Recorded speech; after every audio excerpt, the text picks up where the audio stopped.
जय हो Patri ji. Welcome back to our channel Padmaja Patri ji meditation channel. నేను మీ పద్మజ। ధ్యానంలో మనం ఎన్నో నేర్చుకుంటూ ఉన్నాం పత్రిజీ సార్ వల్ల। పిఎస్ఎస్ఎం ఆ మూమెంట్లో ఆ సొసైటీలో మనందరం మెంబర్స్ అయినందుకు, ధ్యానులైనందుకు, మనకి ఈ ప్లాట్ఫామ్ను అందించి మనల్ని ప్రగతి పదంలో ధ్యాన జగత్తులో ఆధ్యాత్మికంగా నడిపిస్తున్న పత్రిజీ గారికి, దంపతులకి, వారి గురువు గారైన శ్రీ సదానంద యోగి గారికి హృదయపూర్వక ఆత్మ ప్రణామాలు తెలియజేసుకుంటున్నాను। Welcome back to our channel Padmaja Patriji meditation channel. Dhyani అయిన వాడు స్థిర సుఖ ఆసనాన్ని సాధిస్తాడు। యోగి అయిన వాడు చిత్త వృత్తి నిరోధకం చేసుకుంటాడు। ఋషి అయిన వాడు ప్రాణశక్తి ఆవాహనం చేసుకుంటాడు।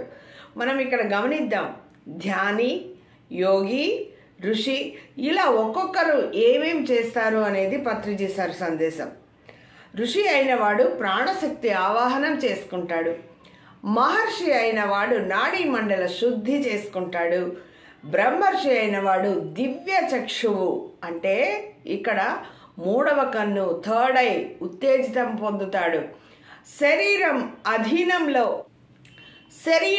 అధీనంలో ఉన్నవాడు తమో గుణంతో మనసును అధీనంలో ఉంచుకున్నవాడు।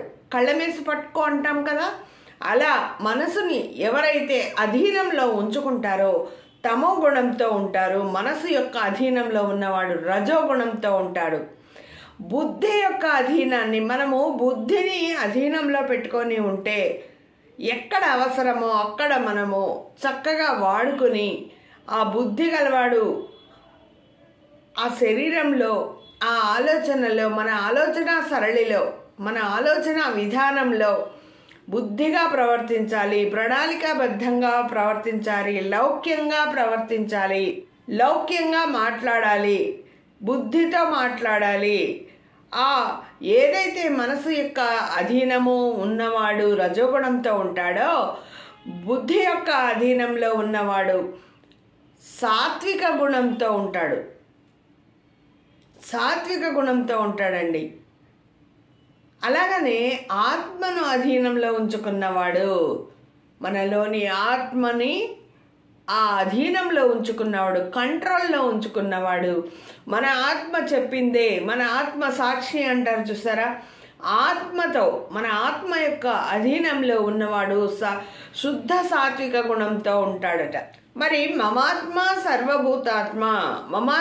సర్వభూతాత్మ అని అనుభవపూర్వకంగా తెలుసుకున్నవాడు ఎవరైతే ఉన్నారో, ఈ మానవుడు, ఈ ధ్యాని ఎవరైతే ఉన్నారో వాళ్ళందరూ ఇప్పుడు వచ్చే అందరూ కూడా, ధ్యానులందరూ కూడా ఎన్లైటన్మెంట్ మాస్టర్స్ అవ్వాలి। ప్రతి ఒక్కరూ ఎదుటి మనిషిలో ఆత్మను, పరమాత్మను చూడగలగాలి। మమాత్మ సర్వభూతాత్మ అని అనుభవపూర్వకంగా ఎవరైతే తెలుసుకుంటారో నిర్గుణ స్థితిలో అలరారుతూ ఉంటారు। చూసారా, ఒక్కో గుణం బట్టి ఒక్కో స్థితి ఉంటుంది ధ్యానంలో। ఎన్నో స్థితులు ఉన్నాయండి। ఈ స్థితులన్నీ మనము ధ్యానం చేస్తున్నాము కదా అని నెగ్లెక్ట్ చేయొద్దు। ఊరికే శ్వాస మీద ధ్యాస పెట్టి కూర్చొని మనం ఏదో సాధించామని కాదు। పత్రిజీ గారి సందేశాల్లో, పత్రిజీ సార్ మనకి ఇచ్చిన సందేశాల్లో ఆ ఒక్కొక్క పదంలో ఎంత అర్థం ఉందో మనల్ని మనం అనలైజ్ చేసుకుంటూ, చెక్ చేసుకుంటూ మన జీవన సరళిని, మన ఆలోచన విధానాన్ని మార్చుకుంటూ వెళ్ళాలి। అప్పుడే మనము పత్రిజీ సందేశాలను ఆకళింపు చేసుకున్న వాళ్ళం అవుతాం। Thank you very much. మళ్ళీ ఇంకొక వీడియోలో కలుసుకుందాం। నమస్తే।